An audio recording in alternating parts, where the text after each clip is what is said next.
ইমরান খান তো মালদা টাউন গানে আসলে কিভাবে Yeah, represent of our Malda town. बस्ती से निकला लड़का मैं मिला था अपने टाउन से कला को हम निकालेंगे गली से। মালদা টাউন গানে আসলাম কিভাবে?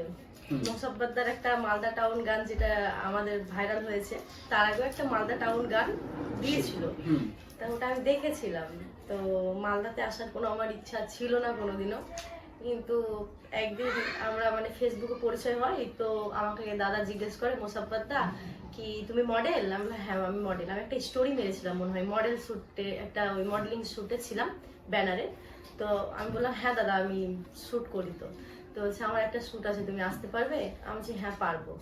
আর আমি পারবো বলেছিলাম কারণ ওর গানে আমি অনেক মানে ফ্যান হয়ে গেছিলাম বড়, মালদা টাউন গানটাতে।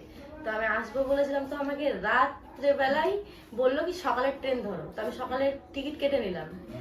তো তারপরে ও আমাকে বললো কি না রাত্রে আসতে হবে, আমি রাত্রে গেলাম। তারপরে আমরা ভিডিওটা করলাম, অনেক ক্রিয়েটারই কাজ করেছে এই গানটাতে। তো আমরা ভাবতে পারিনি কি এতটা পাবলিকের ভালোবাসা পাবো।